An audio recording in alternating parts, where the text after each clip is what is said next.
Tonight on CBC Vancouver News.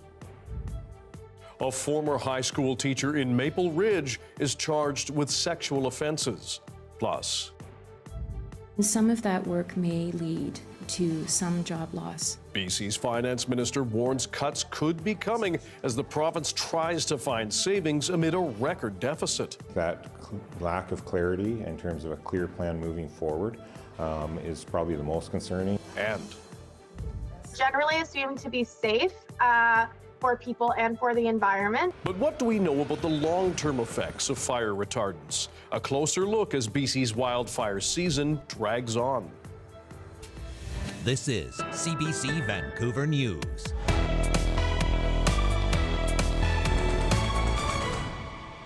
Hello, I'm Dan Burritt. Thanks for joining us. A former high school teacher in Maple Ridge has been charged with multiple sexual offenses and is no longer teaching in the district. The CBC's Michelle Morton joins us. Michelle, what more do we know?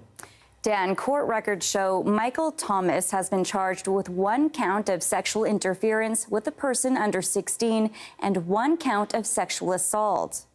The 39-year-old previously taught at Maple Ridge Secondary, but the school district says he's been removed from his duties and is not currently working in the district. The alleged offenses occurred in Maple Ridge between September 2023 and May of 2025. CBC News has learned the victim was a high school student at the time of the alleged offenses. The RCMP says it received a complaint about a local teacher in June of this year and began investigating.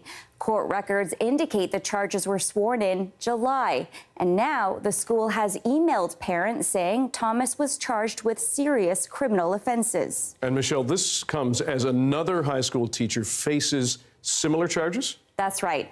In August, Pitt Meadows teacher Lavesh Ramzaha was charged with 4 counts, including internet luring of a child under 18, making sexually explicit material available to a child, as well as making child pornography and distributing it. The Maple Ridge Pitt Meadows School District says the cases are separate and unrelated criminal matters. They also call the timing of the developments unusual. The district says the safety and well-being of students remains its highest priority. Michael Thomas's next court appearance is October 20th in Port Coquitlam. Dan. Michelle Morton, thanks very much. Vancouver police says the 3rd victim in a violent stabbing in the east side of the city earlier this month has now died. 54-year-old Viet Quy John Lee has been charged with 2 counts of second-degree murder in relation to the initial victims. 2 women were found dead inside a residential building near Joyce and Vaness. The 3rd victim was found badly injured in another building 2 blocks away. She was taken to hospital where police say she has now died. All 3 women were in their 50s. The VPD has notified the Crown of the 3rd victim's death. In case it considers laying further charges, Lee remains in jail. The City of Surrey is now offering rewards for tips leading to convictions in dozens of cases of extortion. As Pinky Wong explains, it's a sizable amount of money. We will not let violence and extortion take hold in our city. Surrey Mayor and Police Chief have announced a fund worth $250,000 for tips that lead to successful convictions of extortion cases in the city. Extortions are planned and deliberate, and while we are told transnational, make no mistake, this is a Canadian problem affecting Canadian businesses and Canadian residents. Surrey Police Service says it is currently investigating 44 extortion cases in the city, with 27 of them involving shootings. The grant was approved by City Council earlier this month. Police says the reward will be awarded based on the value of the tips received, and tipsters must identify themselves. This reward is intended to motivate individuals to provide specific evidence to police, leading to the arrest, prosecution, and conviction of individuals. He is calling on victims of extortion not to pay, but report the crimes to police and preserve any evidence. We have persons of interest. We are getting closer, but we need that little bit more of information. Perhaps the people that may be watching know what I'm talking about. This expert in criminology says the reward fund would be helpful. It's a step in the right direction. He says investigation into extortion cases can be complex. Even the police doesn't know what all the patterns and who else is involved.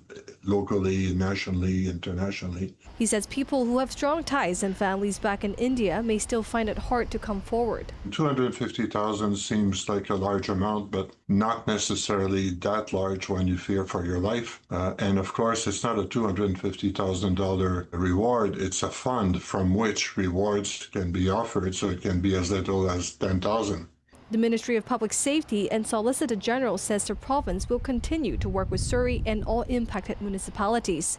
The new tip line will be monitored by Surrey police investigators 7 days a week from 9 to 5, and Punjabi-speaking officers will be available as required. Pinky Wong, CBC News, Surrey. BC's finance minister is laying out a grim financial picture, a forecasted deficit of almost $12 billion and climbing, and she warns job cuts could soon be a reality. As Katie DeRosa shows us, critics accuse the government of padding the books to lessen the blow. $11.6 billion. That's how much the BC government is in the red, a record high deficit forecast for the current fiscal year. Next year, it will balloon again by another $1 billion. A grim financial picture laid out by Finance Minister Brenda Bailey in her first quarter financial update. These are challenging times economically. It's worse than the $10.9 billion deficit forecast in the March budget. That did not take into account the loss of the carbon tax, which blew a $1.8 billion hole in revenues. Bailey spent much of the news conference defending the government's accounting. It reported $2.7 billion in revenue from the historic legal settlement against tobacco companies. The problem? The government has only received a third of that, with the rest coming over the next 18 years. BC Conservative finance critic accuses the government of padding its books. As a government that's desperate to try to paint a picture that is better than it actually is.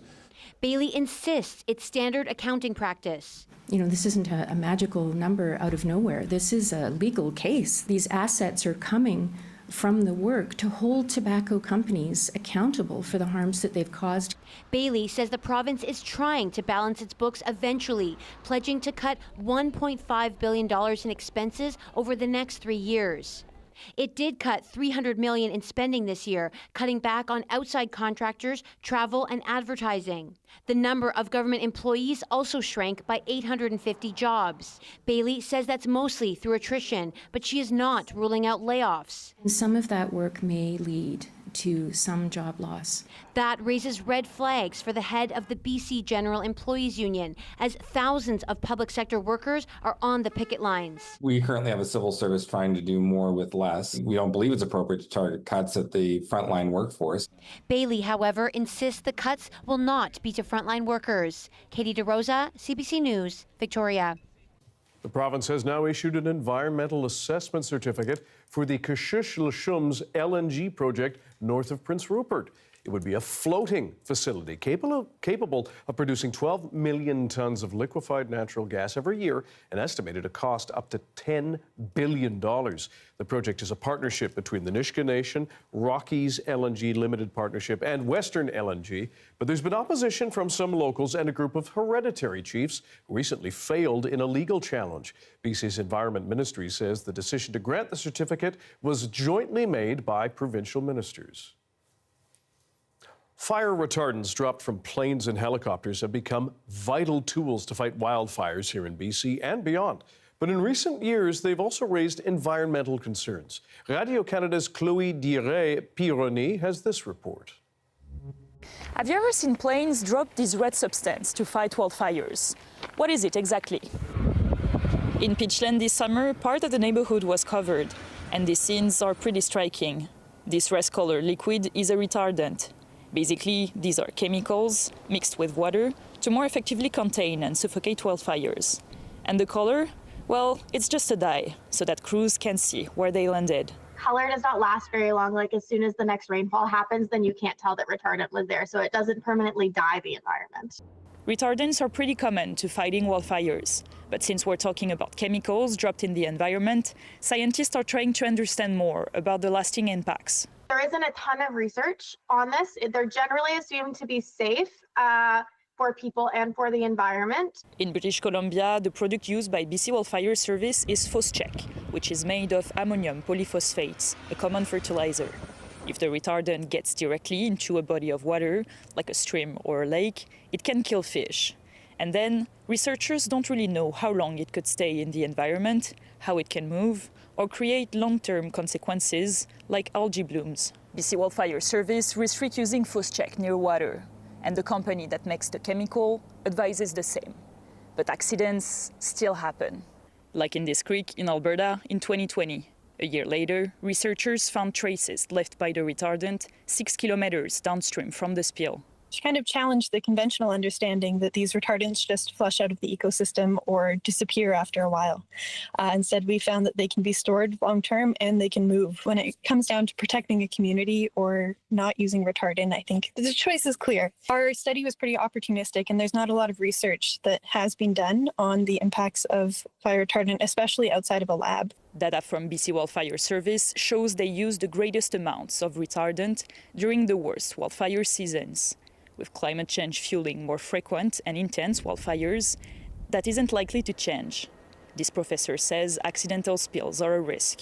This is a real challenge because these are emergency situations. It's difficult enough to be flying these water bombers and retardant machines to drop retardants. He says by studying these products more, we could better understand their composition and limit their impacts on the environment. Because if all the experts I talk to agree on one thing, is that retardants are essential and their impacts remain minimal compared to the impacts of severe wildfires. Chloé Durette-Périgny, Radio-Canada, Vancouver. Commuters heading across Burrard Inlet had a bit of a treat earlier in the day. Have a look. You can sometimes get a bit blasé about how spectacular this region and city is, but then some orcas show up to add to the natural beauty. 3 of them spotted in the water what appeared to be 2 adults and a juvenile. The Stanley Park Ecology Society said there's been a surge of whales in the inlet. The orcas are believed to be transient big killer whales. They say it's a sign that larger animals like sea lions and seals and dolphins are hunting in the inlet. Those are all animals that orcas prey on themselves.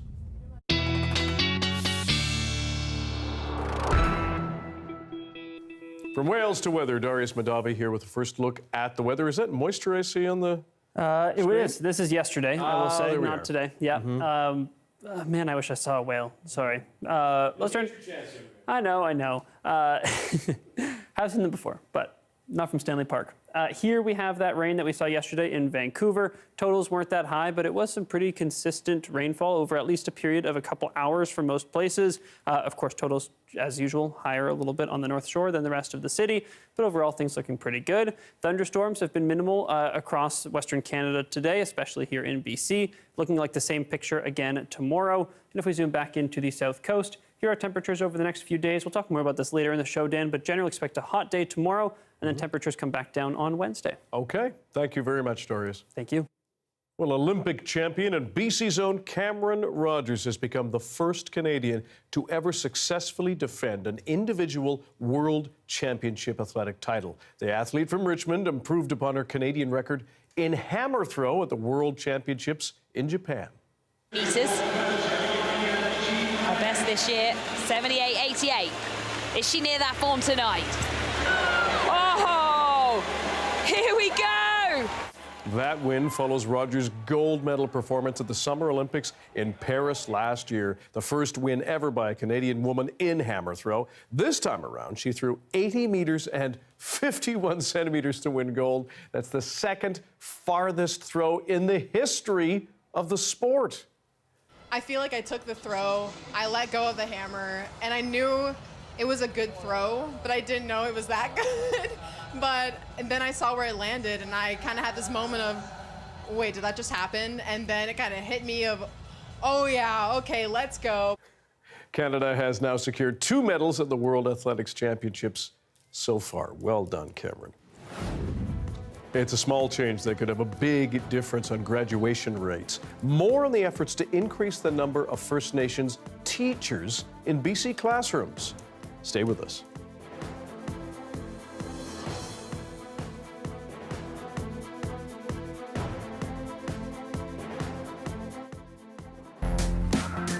This is Vancouver is a new CBC podcast where we explore the issues, the stories, and the people that make this place home. Listen to This is Vancouver wherever you get your podcasts.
Getting to and around one of Metro Vancouver's most iconic green spaces could be about to change in a big way. The Vancouver Park Board is set to review a new mobility study for Stanley Park. It lays out several options to improve access.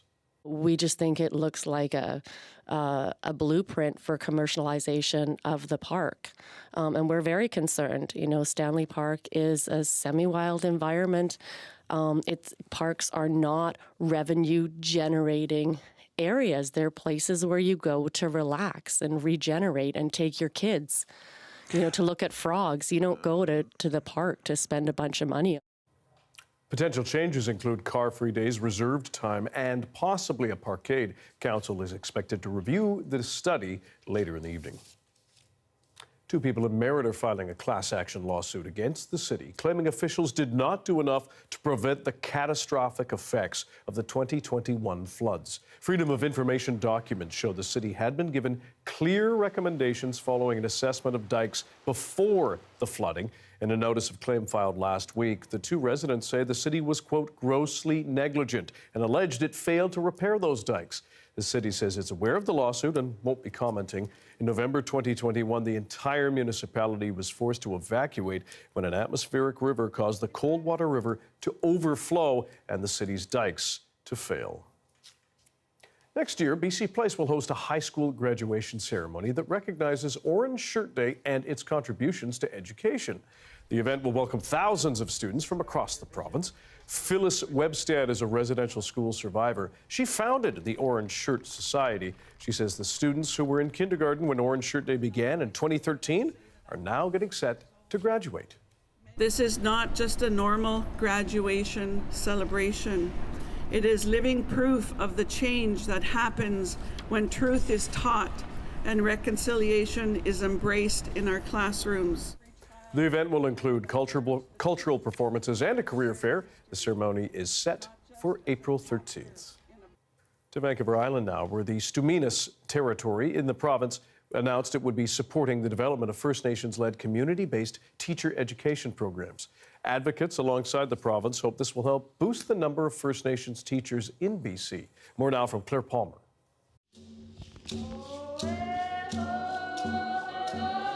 It was a celebratory day. The Stuminas Nation, one of 3 First Nations who have received $1 million to support the delivery of their Bachelor of Education programs, with 20 Stuminas students already enrolled in the first cohort with a wait list. It's also exciting too because it opens doors for all of them, whether they work on reserve or off reserve. And that's what makes me happy, is that they have choices now. Some of our community members always wanted to get into education and do their journey, but some of us don't want to leave our community. And that's just a reality. And but because it's here, they're willing and wanting to do it.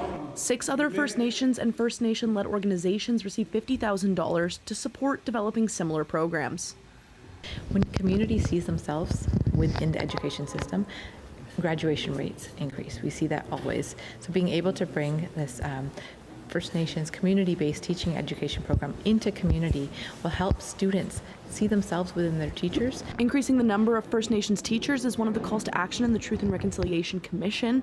The programs are starting between fall 2025 and early 2026 and are expected to enroll approximately 50 to 60 students, with graduates as early as 2026. I had the opportunity to go work in our, what do you call it, Health and Meet Immersion program. That's in our Stuminas primary school. And when they saw me come walking in the door, the little ones, I had so many in there that were my grandkids, and they were just so happy. It made a big difference. The province says approximately 12% of all K-12 students identify as Indigenous, but only 5% of teachers identify as such. Claire Palmer, CBC News, Stuminas. Clear late summer morning in Revelstoke, where after some overnight rain, there were some crystal clear skies. Darius will have your BC-wide weather forecast coming up shortly.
MPs are back in the House of Commons, kicking off the fall sitting. It's also the first question period showdown between Prime Minister Mark Carney and Conservative leader Pierre Poilievre after he won a seat in last month's by-election.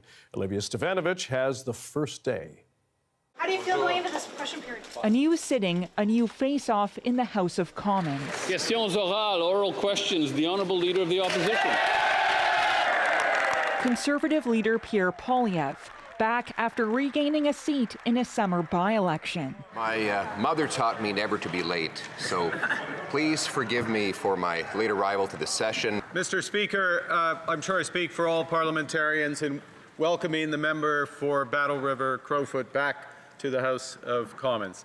Up against Prime Minister Mark Carney in question period for the first time. So a trivia question. Can the Prime Minister tell us, has there ever been a Prime Minister who has successfully doubled the deficit without even introducing a budget? Mr. Speaker, this government is undertaking the biggest investment in protecting Canadians in the Canadian military. There's a lot more debt is what there is, Mr. Speaker. A lot more debt than we ever imagined would be possible. Challenging the Prime Minister on the federal government's finances. We need to be clear about the scale of the crisis we are in. We need to be clear about the scale of investment that we need. And a substantial deficit projected in Carney's first budget. The amount which seems to be anticipated, $100 billion, is so huge that I need to see what's in it. I'm very concerned. How do we commit to 5% more military spending without a budget and without a plan? And why 5%? Because Trump says so? We will need a plan of job creation, good jobs, unionized jobs, and also a real housing plan. With the Liberals still 3 seats short of a majority, the government has no choice but to listen to those concerns and work with other parties to fulfill its ambitious agenda and pass its budget. Olivia Stefanovich, CBC News, Ottawa. Now, perhaps the centerpiece of this fall sitting is the Prime Minister's first budget. No firm date has been set for that yet, but the Liberals are already warning it will come with a significant deficit. Kate McKenna takes us through what to expect there. Prime Minister Mark Carney has already pledged billions of dollars in new spending. Hello, people of Nepean. For housing, defense, and tariff relief.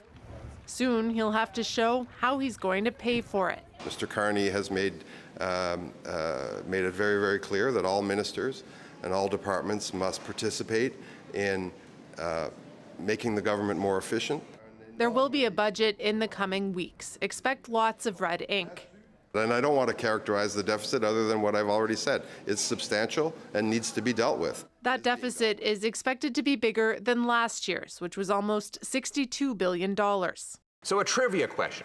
Can the Prime Minister tell us, has there ever been a Prime Minister who has successfully doubled the deficit without even introducing a budget?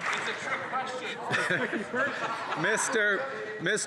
Speaker, this government is undertaking the biggest investment in protecting Canadians in the Canadian military. Earlier this year, ministers were asked to find ambitious savings, but exactly what could be cut, Liberals aren't saying. There are a lot of things that I think need to be reviewed in terms of excesses that may occur. How will government spending impact the outlook for Canada? It's still very early days. This economist says Mark Carney's budget has to help tariff-stricken sectors while also trying to boost long-term growth. Balancing those short-term needs with the long-term ones is going to be the biggest issue with this budget. How do they fine-tune this so that they come out with the right balance at the end?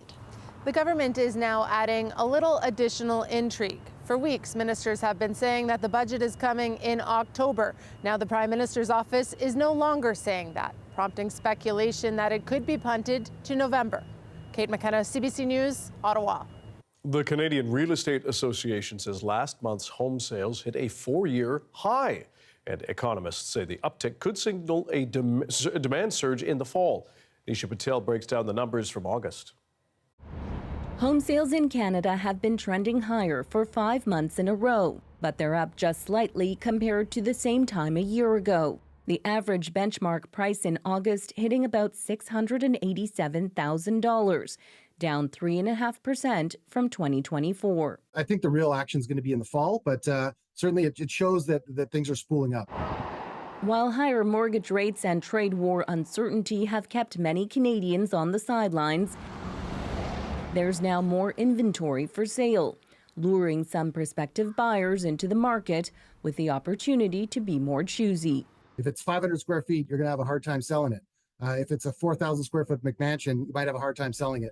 But anything that's sort of 1,000 square feet to 1,500, that's a reasonable, affordable family type home, I think those will do well. Much of the market action depends on the type of housing and where it's located.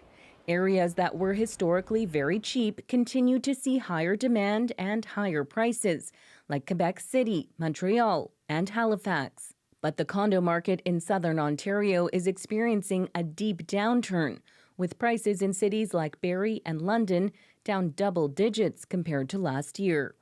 And after months of heated sales, Calgary's market appears to be cooling. Sales are down 11% from a year ago. Prices dipping slightly too. Sellers have to be realistic in their pricing, and buyers have to realize that good locations are still selling. So, there's a balanced market. As the summer season ends, experts say more Canadians will go house hunting, and sales could pick up in the fall, especially if the Bank of Canada lowers its benchmark interest rate later this week. Nisha Patel, CBC News, Toronto.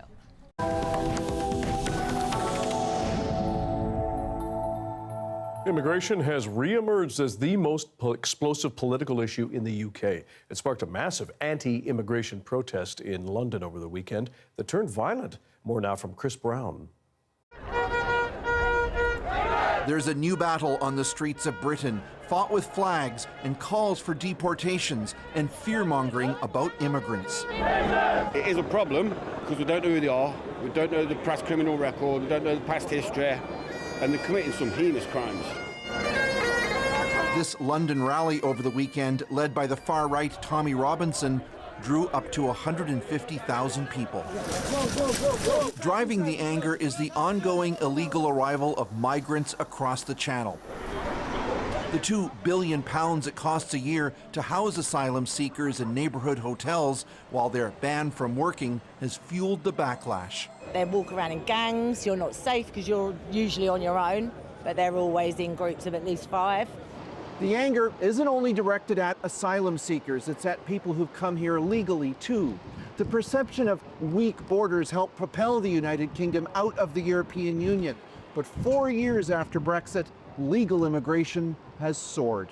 On average, the UK netted roughly 250,000 immigrants a year prior to Brexit.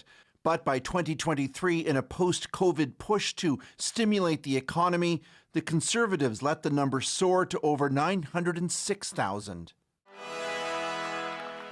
Reform UK and its leader Nigel Farage have capitalized on the discord by pushing mass deportations and is surging in the polls. Britain's Labour government has tightened rules, especially for students and healthcare workers, and vows to do more. There is a degree of racism underpinning this. This professor says immigration numbers are falling quickly to more traditional levels. It's all mixed up. All of our social and economic problems are blamed by some people on, the migrants in the country. The worry from the business community is that the economic impact of cutting skilled immigrants could be bad for the UK if the government tries too hard to appease the critical voices. Chris Brown, CBC News, London. Arab leaders have held an emergency summit in a show of support for Qatar. The meeting is in response to Israel's airstrike last week in Doha, targeting Hamas leaders. The attack inside the territory of a U.S. ally triggered widespread condemnation. Meanwhile, Trump's top diplomat traveled to Israel for talks before heading to Qatar. The CBC's Sasha Petrusik has more from Jerusalem. For all the criticism from U.S. President Donald Trump toward Israel over that bombing of Doha last week, there really wasn't much of tension or animosity in evidence when U.S. Secretary of State Marco Rubio and Israeli Prime Minister Benjamin Netanyahu met for 3 hours and then held a news conference. In fact, the two men were falling over each other, emphasizing what a strong relationship the two countries had, with Netanyahu saying that it's never been better, the alliance is as strong as it's ever been, and Rubio saying that Israel has the United States' unwavering support. We are focused on what happens now, what happens next, what role can Qatar play possibly in reaching an outcome here that leads not just to the end of this hostilities, not just to the release of all of the hostages, both living and deceased, not just the disarmament and elimination of Hamas, but also a better future for the people of Gaza. The U.S. wants Qatar to continue playing the role of mediator, trying to find a negotiated settlement to the Gaza war, and Qatar has agreed to do that. As for Israel, Netanyahu says he reserves the right to go after, to target Hamas militants wherever they may be, and that could mean hitting Qatar all over again. Now, in Qatar, this emergency summit of Arab leaders was getting underway today with a lot of strong words against Israel. Accusations that it is trying to make Gaza unlivable, that it is causing a genocide, that there is starvation there because of its actions, and ethnic cleansing as well. And as a result of all of this, it says Israel is being cowardly and treacherous and causing the potential for a break between the Arab world and Israel. In any case, Rubio is on his way to Doha next to try to smooth out these differences. Sasha Petrusik, CBC News, Jerusalem. In Ukraine, efforts are now underway to identify the remains of thousands killed on the front lines. In June, the country received more than 6,000 bodies repatriated from Russia under a deal struck in Turkey. The CBC's Briar Stewart was in the southern Ukrainian city of Dnipro, where forensic investigators are overwhelmed and families are desperate for answers. And a warning for you, this story does include images of human remains. This cemetery in Dnipro speaks to the fact that this war has been grinding on for more than 3.5 years, and there's a growing number of dead. Now, this is a part in the cemetery that is reserved for soldiers who have not been identified, but who have been buried here. They're marked by simple wooden crosses. On this, it says there's somebody that's temporarily unidentified. There is a date, which is believed to be the date that they died, and then a date that they have been buried. And this whole little area of the cemetery where I'm standing, I mean, these are mostly unidentified people in the ground. But unidentified for now is what officials say, because there's a lot of work underway to try to identify people, being able to give a certain amount of closure to families, but to give people a proper burial as well. We know that tens of thousands of Ukrainian soldiers have been killed in the conflict so far, and that in recent weeks, Ukraine has received an even greater number of remains back from Russia, because one of the things to come out of the limited negotiations that have been taking place between Russia and Ukraine so far is the fact that each side promised to repatriate up to 6,000 remains. A lot of those remains were brought back into the country by train and distributed to morgues across the country, and there's a real effort by forensic teams to identify the dead. Family members have been coming in. They're looking through pictures, some of them very disturbing, obviously, but also looking at pictures of things like watches and necklaces, trying to, see if there's an item that they recognize. There's also testing underway for DNA, and you have family members coming in doing a swab because they believe that their loved one is missing. This scene that we're seeing here in the cemetery speaks to that, because you can see these dates. Some of these bodies sat for a couple of years before they were buried because there was work underway to identify them. And this is just one cemetery in one corner of Ukraine. And this is something that the entire country has been dealing with and has been dealing with for over 3 years. Briar Stewart, CBC News, Dnipro.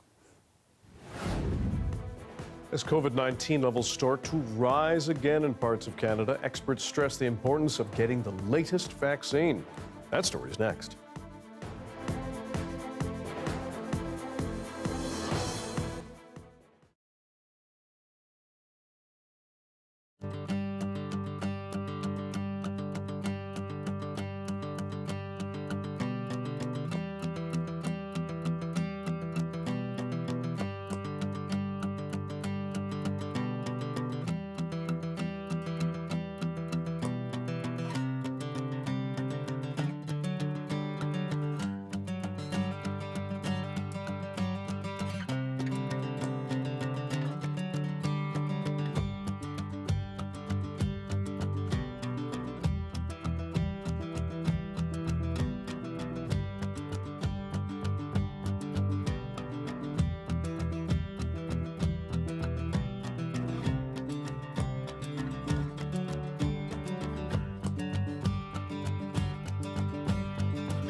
Our science and climate specialist Darius Madavi here with a BC-wide weather forecast, talking precipitation.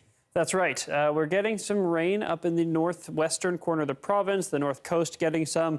The central coast got plenty of rain over the weekend, and they're going to get a little bit more. Of course, we did see some rain down here in southwestern BC over the weekend, but I wouldn't expect to see much more over the next few days. Parts of the west coast of the island, North Island, maybe the northern sections of the east coast, maybe start to get some rain as we get into Tuesday night, tomorrow night, into Wednesday morning, but it'll really just be some light showers. That rain is really mostly concentrated in those areas further north on the coast, and don't expect really much of anything to break into the interior.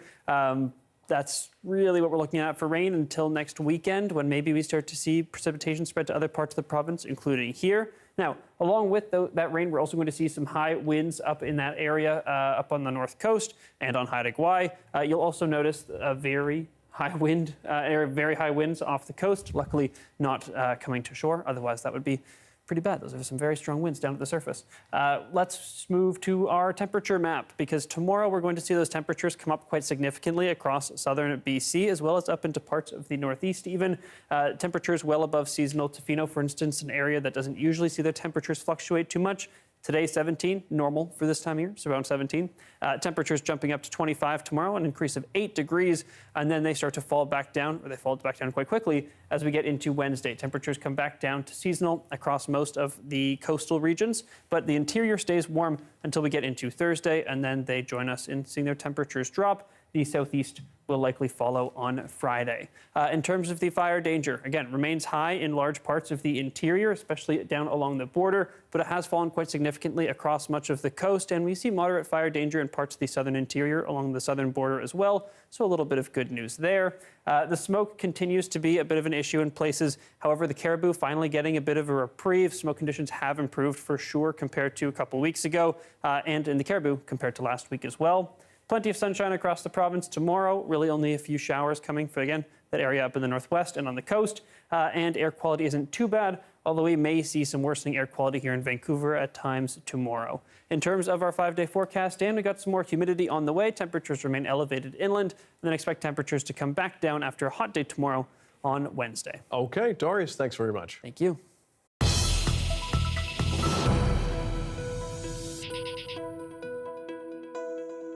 A recent change to manicures and pedicures across the pond has some nail technicians and their clients wondering if Canada ought to follow suit in order to protect their health. Earlier this month, the European Union banned trimethylbenzoyl diphenylphosphine oxide, or TPO, a key ingredient in gel manicures, over concerns it may be a reproductive toxin. For more, let's bring in Miriam Diamond, an environmental chemist and professor at the University of Toronto.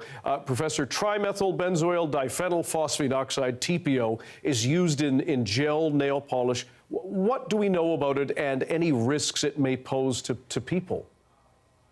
It's a high production volume chemical. It's used in many applications. The nail application is just one of many because it's used as an adhesive, for example. But what we know is that it is a suspected reproductive toxicant. So specifically, it's been tested in animals. The fetus of the mom who was exposed can develop malformations in the spine. So it can cause malformation of the spinal cord, and hence the concern. And you've done research on hazardous substances affecting nail techs. Was TPO on your radar at all? No, it wasn't on our radar. And one of the reasons why is because well, we've looked at other very common chemicals that are used with really well-established harms that are used in nail salons all the time. So I think that TPO has a relatively low risk profile. So what I mean by that is that it doesn't get into the air, it doesn't pass through the skin readily. So there's a very low chance of the consumer being affected. But it's reasonable that the European Union has restricted it because there is concern for nail salon workers. And that's one thing that came out of our studies in nail salons.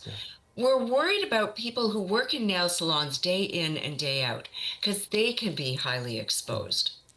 The other reason why we're concerned about this and why I believe that the European Union's actions are reasonable is that not only is there concern for the nail salon workers, but also for the people who produce TPO. TPO, one of the backbones of TPO is phosphine, which is a highly toxic gas. So when I go into a nail salon, what I'm concerned about is not just myself. I'm concerned about the nail salon workers, and I'm concerned about the people who manufacture the products that are used. So when it comes to what the European Union has done, do you think Canada ought to follow its example and restrict or ban this product? I think that Canada should take note. The European Union bans chemicals that could be carcinogenic, mutagenic, or a reproductive toxicant, as is the case of TPO. That could be. So the European Union does not need to demonstrate that exposure is high enough for harm to occur. In contrast, in Canada, the authorities require evidence or a strong indication that exposures will be high enough to cause harm. But here's the problem with that approach. That approach doesn't account for all exposure scenarios, such as, for example, nail salon workers. That approach also doesn't account for the harms during production. So I think it's precautionary to reduce or try to eliminate the use of TPO in consumer products, such as in nail glosses. And lastly, we appreciate your time. For someone who either works in a nail salon or is going there to get their nails done, what would your message be to them, given what the European Union has done here? Vote for a government that takes toxic chemicals more seriously. Unfortunately, we have chemicals that are harmful, that are widely used in Canada, and we have limited restrictions. TPO is amongst those, but it's not highest on my list. Miriam Diamond, we appreciate your time and your expertise. Thank you very much. You're welcome. Vancouver director Seth Rogen's TV series, The Studio, makes Emmy history. We'll tell you why, coming up.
Hi, I'm Amy Bell, and here's what's in your CBC inbox.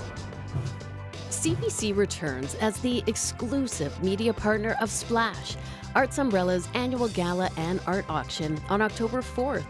The event supports children and youth programming through arts education. For tickets and information, visit artsumbrella.com. And never miss a special programming series, event, or contest.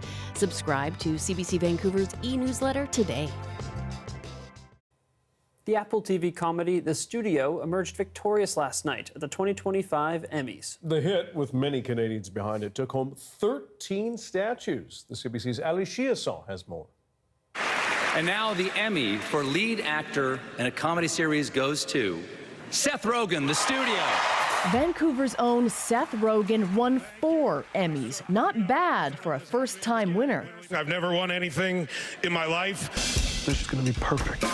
Rogen's Apple TV show, The Studio, is a satire on the Hollywood movie-making business. Co-produced by his longtime collaborator and fellow Canadian, Evan Goldberg, it broke the record for most Emmys won by a comedy in its first season, taking home 13 of them. It brought me back to the night where we won all the Emmys. In 2020, it was Schitt's Creek taking home the same trophies, but that was as CanCon as it comes. Sound speed. Back row. So is it still a win for Canada, even if the show is technically an American production? There's math to determine if something's Canadian or not. For example, to be considered CanCon, a production needs to earn a minimum number of points by having Canadian directors, screenwriters, performers, and a majority of production costs must be paid to Canadians or Canadian companies. I kind of step back from all of that. And you look at somebody like Seth Rogen and Evan Goldberg, you know, they grew up in Canada. They have Canada really just baked into who they are. So, you know, for me, their sensibility is a Canadian sensibility, and they've brought it to this global show. There's zero margin for error on this shot. Action, please! There's also Canadian icons Catherine O'Hara and director Sarah Polley, too. But the Canadiana in The Studio goes beyond its creators and cast. This is a show that's infiltrated from top to bottom with Canadians that are using this vehicle as a way to show the nuances of Hollywood in a way that I think Americans could never quite see for themselves. We don't make artsy films. It's a behind-the-scenes comedy poking fun at the eccentricities of the ego-driven Hollywood movie-making business. There's like a level of separation there that this team has really eyed in a really specific way that obviously was rewarded last night. We're under! Thank you! Under. Not bad for 2 childhood friends from Vancouver. Ali Chiasson, CBC News, Toronto. Fun to watch each time getting up cheering for him. Seth. There you go. In first time winning, and taking all this home. There you Impressive. go. Thanks for being with us tonight on CBC Vancouver News at 6. We will have your next local news at 11 o'clock, right after the National. Good night.